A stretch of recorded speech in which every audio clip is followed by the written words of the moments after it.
Bueno, habíamos finalizado la clase de la unidad número 3 con lo que constituían los rasgos principales de la continuidad de la experiencia de la polis en época helenística. Y en tal sentido, habíamos visto una serie de factores como eran la cuestión de la participación política, de la defensa del territorio, la organización militar. Y restaba por desarrollar un último tema relacionado con la cuestión del conflicto civil, es decir, la cuestión de la estasis al interior de la polis y el problema de la memoria. En tal sentido, puede decirse, a partir del texto de Henrik Byrne, que ustedes tienen para leer una traducción sobre la estasis en la Grecia postclásica,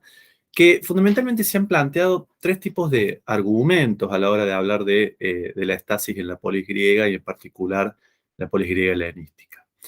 La estasis, como probablemente varios de ustedes sepan, es un término bastante polisémico. En este caso concreto lo tomamos en su sentido de lucha civil, revolución, conflictos cívicos, pero estasis en griego podía significar varias cosas, ¿no? Desde la dirección de un viento,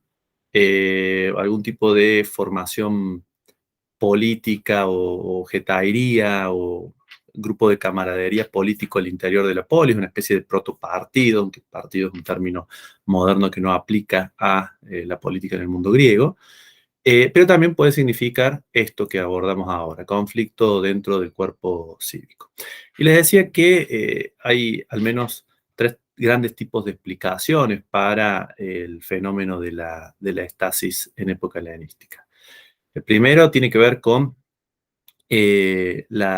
la implicación o la relación que pueden tener las partes en conflicto, los grupos dentro de la polis que eh, entran en conflicto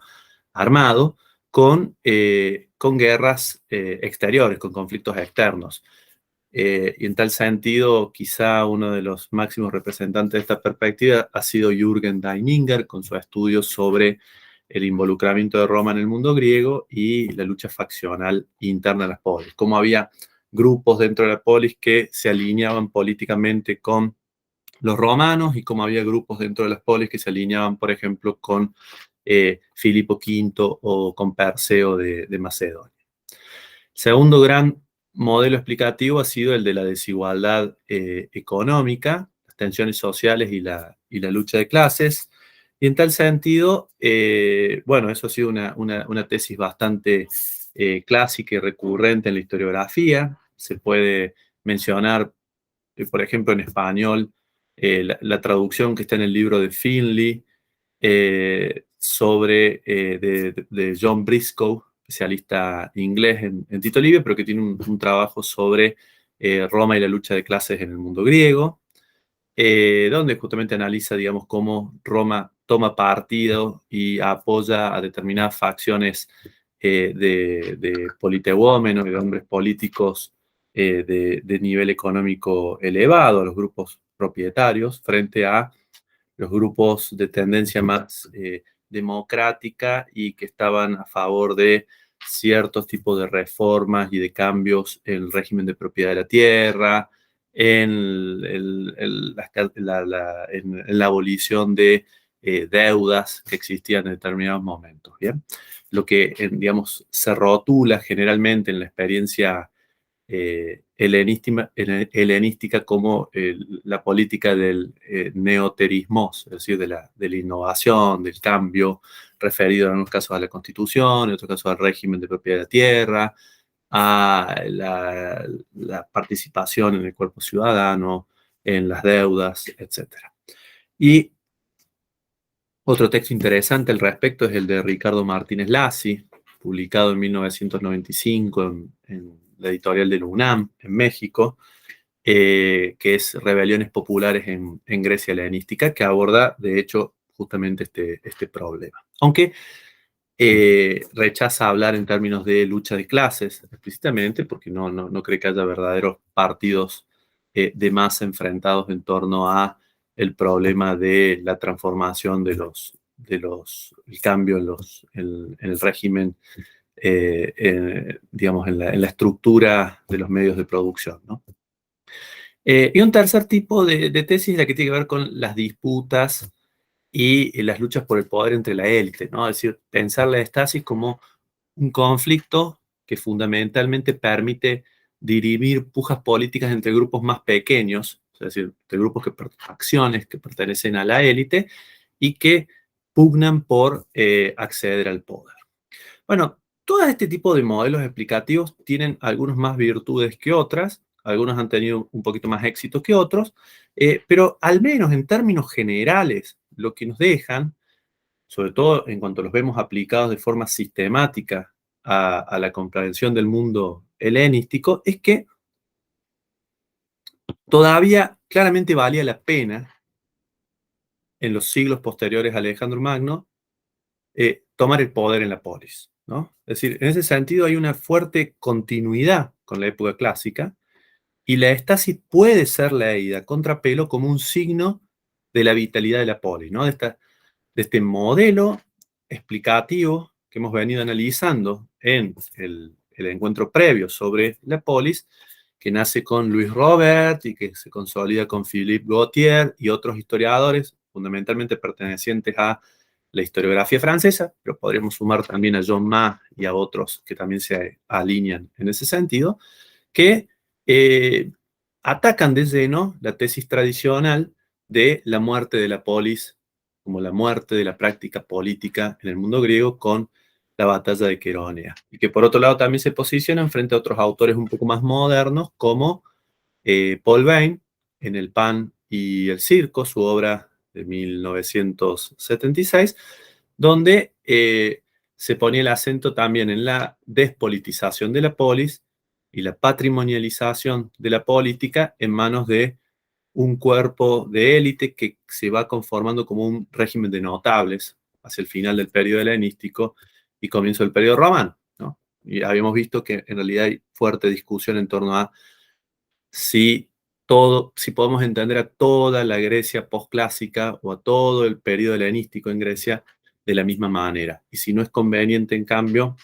establecer dos momentos, la alta época helenística del siglo IV a mediados del siglo II y posteriormente la baja época helenística desde mediados del siglo II a.C. hasta el siglo I.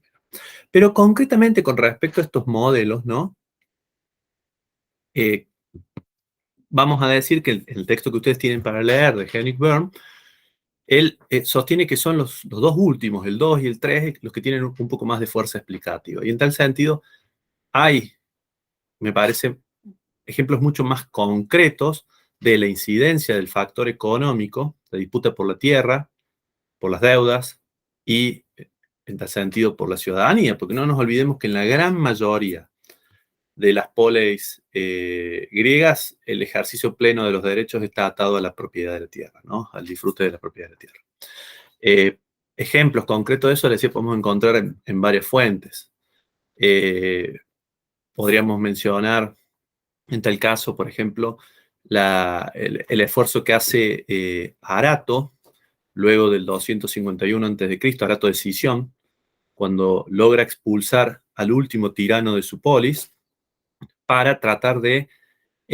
aliviar las tensiones existentes dentro del cuerpo cívico de Sición, porque había varios cientos de exiliados en las décadas previas que, al ser abolida la tiranía en la ciudad, regresan y exigen, por supuesto, la devolución de sus derechos políticos, pero al mismo tiempo la restitución de sus bienes.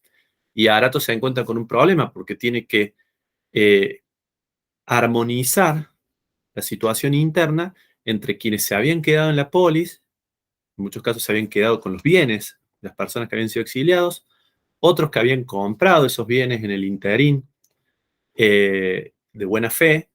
pero estaban disfrutándolos, y este grupo amplio de exiliados que reclamaba la devolución de los mismos. Y para poder solucionar esta tensión política acuciante en la ciudad de Sisión en ese momento, él va a recurrir a dos medidas. Por un lado, integrar su polis, Sición, a un estado más grande, que es el koinón de los aqueos, y por otro lado, recurrir a la xenía, es decir, a la relación social ritualizada con un extranjero que su familia tenía con los Ptolomeos, esta importante dinastía helenística que reinaba sobre Egipto, pero que tenía grandes posesiones en el Egeo e intereses políticos en la zona, para poder obtener un donativo, un regalo de dinero que le permitiera indemnizar con un talento a cada uno de los antiguos exiliados. Y de esa forma se soluciona la tensión social. Pero en otros casos tenemos, por ejemplo, acá y esto es una inscripción simplemente tomada al azar, podríamos tomar un montón de otros textos, es el decreto de Alifera en Arcadia, acá la tienen marcada en el mapa, 273 a.C. aproximadamente, donde una de las disposiciones, o sea, en Alifera claramente ha habido alguna forma de conflicto civil, hubo la intervención de unos piratas, al parecer probablemente algún tipo de conflicto externo se coló en el cuerpo cívico de esta ciudad Arcadia, pero en uno de los pasajes de la inscripción se indica que nadie guardará rencor contra nadie por conflictos anteriores, ¿no? O sea, se hace una operación de memoria y se establece una suerte de amnistía y, entre comillas, amnesia, pero, digamos, no un olvido total, porque claramente esto se coloca en una inscripción. Y eso tiene un libro muy interesante, Nicole Loro, que afortunadamente está traducido al español. Se llama La ciudad dividida, está publicado en la Argentina por la editorial Katz, así que si pudieran conseguirlo es bastante recomendable su lectura. Sobre todo ella lo analiza a partir del caso del decreto de amnistía que hacen los demócratas atenienses en el 403 a.C., cuando expulsan al sangriento régimen de los 30 tiranos, ¿no? Pero vuelvo al caso de la inscripción de Lífera. Dice, nadie guardará rencor contra nadie por conflictos anteriores, y nadie volverá jamás a mencionar deudas anteriores y a exigir que se paguen, y nadie, magistrado o ciudadano, enviará a nadie al exilio. ¿Bien? Eh, por lo que vemos que el factor económico sí es importante, ¿no? Y por otro lado, ustedes en el dossier documental que tienen para la unidad, tiene una traducción de la inscripción de Tegea, una ciudad que está acá justamente en Arcadia también, pero en la zona sur-oriental, una ciudad bastante importante, Arcadia, que, bueno, hay mucha discusión sobre la fecha concreta de su decreto, pero con un decreto que podemos situar en un momento entre el 324 y el 319 a.C., responde al edicto, al diagrama de Alejandro Magno, por el cual, como ya lo hemos mencionado en encuentros anteriores, ordena en Olimpia que se lea su edicto, en el cual por el cual se ordena la vuelta de los exiliados, de todos aquellos exiliados por motivos políticos, a las polis del mundo griego. Y que esto va a tener consecuencias porque no todos los estados griegos van a estar dispuestos a aceptarlo, porque genera una serie de problemas e inconvenientes. Las fuentes literarias sobre todo Diodoro de Sicilia, han rescatado la oposición al decreto por parte de los atenienses y por parte de los etolios, que en última instancia va a llevar a la llamada guerra lamíaca, a la muerte de Alejandro Magno y una rebelión bastante generalizada en el centro de Grecia contra el poder macedónico. Finalmente va a ser reprimida por Antípatro, el regente macedónico en Grecia, y que va a llevar, digamos, a la supresión temporal de la democracia en Atenas, el establecimiento de un régimen censitario, una guarnición macedónica, etc. Pero bueno, Tegea acepta este decreto de los llamado decreto de los exiliados de Alejandro, y como van a ver en la inscripción, cuando lo puedan consultar, hay toda una serie de cuestiones económicas a arreglar, ¿no? Es decir, dotar a estos exiliados que vuelven a reintegrarse de casas, de jardines, indemnizarlos económicamente a quienes estaban ocupando hasta ese momento las casas y jardines, etc. Hay toda una serie de problemas económicos puntuales y de reparto de bienes que tienen que ser eh, eh, arreglados antes de verdaderamente decir, bueno, vamos a poner fin a la estasis. Y por otro lado, me gustaría mencionar, sí, con respecto al segundo, ¿no? A la tercera de las tesis de la disputa y la lucha de poder entre la élite, el caso de Nacone, que Nacone es una polis cuya ubicación exacta no conocemos, pero que estaba en algún lugar de Sicilia occidental, y se encontró y se publicó una inscripción en 1980 que refiere claramente a una estasis en el cuerpo cívico. La conocemos únicamente porque se hizo una inscripción en honor de los árbitros que habían solucionado el conflicto civil en Nacone. Los árbitros venían de Segesta, también en Sicilia, pero lo que es interesante es la solución que hallaron, digamos, para este conflicto, ¿no? Porque indica la inscripción que se ordenaba que los dos grupos que habían estado enfrentados hasta ese momento seleccionaran a 30 de sus miembros. Esos 30 de sus miembros iban a formar un grupo de 60 y, y lo que se iba a hacer era elegir uno de cada uno de ese grupo de 60 y se iban a formar 30 pares. A estos 30 pares, donde iba a haber un miembro de cada una de las facciones en lucha, se le iba a agregar 3 ciudadanos más elegidos al azar, y así se iban a formar 30 adelphotetiae, hermandades, que iban a estar encargadas de realizar comidas en común y realizar notablemente sacrificios en el templo de Homonoia, es decir, de la concordia, podríamos traducirla grosso modo, ¿no? Es decir, por un lado, bueno, una solución bastante con muy poco precedente en el mundo griego, esta cuestión de crear estas hermandades, de tratar de solucionar mediante la integración del cuerpo cívico el conflicto y borrar los rencores existentes entre los grupos, pero por otro lado también, como señala Henning Byrne, el texto que ustedes tienen para leer, pondría el acento en la inscripción en que el grupo era relativamente pequeño, es decir, había dos facciones claramente individualizables, poco numerosas, que eran las responsables fundamentales del conflicto. Y junto con ellos un grupo relativamente amplio de la ciudadanía que no habría participado directamente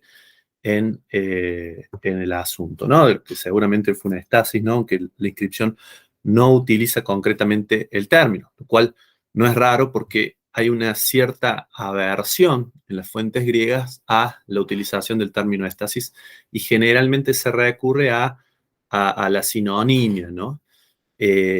Para, digamos, tratar de marcar la otredad de este término, ¿no? Tratar de marcar que la estasis no sería la condición natural del cuerpo cívico, ¿no? Pero hay una gran discusión, hay un libro muy interesante en francés de Ninon Granger, justamente sobre ese asunto, ¿no? Eh, sobre qué implicaba la estasis en el pensamiento griego clásico, si era algo constitutivo a la sociedad o si era algo externo que se tenía que eh, eh, exorcizar, digamos, de alguna manera. Y finalmente nos vamos a preguntar, ¿qué sabemos? En efecto, que hubo muchísimos casos de estasis, para eso está el libro de Hans-Joachim Goerke, que ha hecho un muy buen catálogo de todos los casos de estasis conocidos. El texto de Henrik Byrne tienen también bastante información al respecto. Pero bien, entonces nos podemos preguntar cómo reaccionaba la polis como comunidad política ante el recuerdo de la estasis, ¿no? Hay muchísimos trabajos sobre ese problema concreto de la memoria. Yo le decía que por ahí un gran puntapié para este tema de la memoria, del recuerdo, del olvido, de un acontecimiento que desgarró al cuerpo cívico, que quebró la homonoia, es decir, la concordia cívica, es la acción que llevaron a cabo los demócratas en Atenas en el año 403 a.C., cuando retomaron el control de la ciudad, derrotaron a los 30 tiranos y tomaron una serie de medidas para normalizar la situación política después de un hecho o de un año fundamentalmente sangriento y terrible para la ciudadanía. Las fuentes antiguas hablan de la muerte, de la ejecución de aproximadamente 1.500 ciudadanos, ¿no? Sobre un cuerpo cívico que, bueno, hay muchísima discusión de cuántos estaba conformado, pero demográficamente era muy significativo, ¿no? Unos hablan de, en esa época, finales del siglo V antes de Cristo, comienzo del siglo IV, que puede haber habido unos 30.000 ciudadanos activos, así que era un número bastante significativo. Otros dan una cifra un poco más elevada. Yo estoy dando la cifra relativamente estándar que ha dado Mogen Hansen, su estudio sobre la democracia ateniense del siglo IV en la época de Demóstenes. Pero bueno, siempre ha resultado para la historiografía muy significativo el juramento que obligaron los demócratas a hacer a todo el cuerpo ciudadano, que era el queso, es decir, no recordaré los males del pasado, y con esto el desarrollo de una suerte de amnistía contra amplios sectores ciudadanos que, si bien no habían formado parte directamente del grupo de los 30 tiranos, sí lo habían apoyado, ¿no? Una forma de dar fin al conflicto con un acto fuertemente simbólico, ¿no? Y decía que hay muchísimos casos en el mundo helenístico, pero bueno, yo elegí un caso puntual que es el abordado por Aneurin Ellis Evans, un artículo del año 2012 de la revista Hiron, que aborda el recuerdo de un régimen tiránico de fines del siglo IV antes de Cristo en la ciudad de Eresos, ¿no? En la isla de Lesbos, ¿no? Está marcado en el mapa. Hay varias poleis en la isla de Lesbos y una muy pequeña es Eresos, en la parte noroccidental de la isla. Se trata de un dossier epigráfico que está incluido en el artículo de Ellis Evans, que, bueno, habría sido conformado entre el 334 y el 301 a.C., pero la decisión de publicarlo como un conjunto, es decir, como una única piedra, y monumentalizado para recordar un acto y construir la memoria cívica, en un momento concreto hacia el final de ese periodo, entre el 306 y el 301 a.C. Así que, bueno, un poco la historia de esa resolución por parte de la polis de Lesbos tiene que ver con, bueno, el recuerdo de dos tiranías que hubo. Una era la de Apolodoro y sus hermanos, en época de Filipo II de Macedonia, y otra tiranía que viene posteriormente cuando los persas retoman el control sobre la isla, de Agonipo y Eurisilao en la época de Alejandro Magno. Ambos regímenes fueron derribados, los dos últimos tiranos fueron depuestos y ejecutados en el 332 a.C. por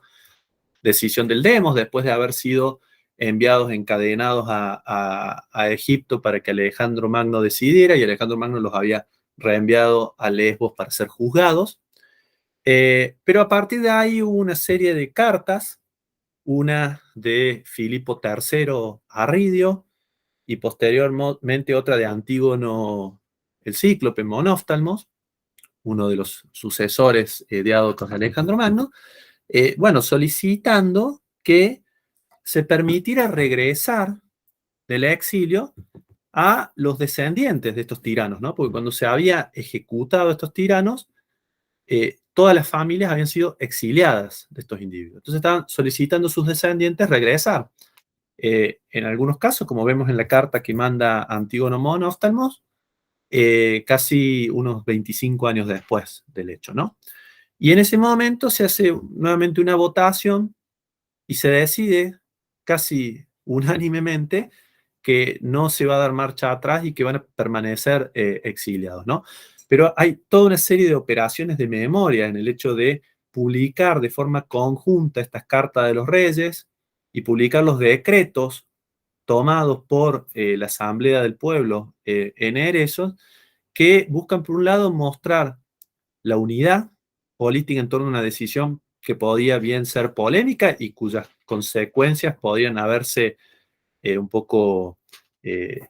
diluido en esos 25 años. Y por otro lado, también hacer una reconstrucción de la historia reciente de la ciudad. como una especie de historia oficial de la polis, ¿no? Que implicara una reconstrucción de la historia, de cómo leía la polis ese pasado, y por otro lado también definiera verdaderamente una comunidad de ciudadanos que decidían sobre eso, sobre a quienes se incluía en el mismo y a quienes se excluía. Bueno, yo los invito a leer el texto de Ellis Evans porque verdaderamente me parece que es un ejemplo fuertemente representativo del tipo de estudios que se han hecho en la última década sobre memoria cívica a partir de la epigrafía. Es un registro fontal muy, muy importante para los estudios sobre la polis helenística entre el siglo IV y el siglo I antes de Cristo. Bien, hasta luego.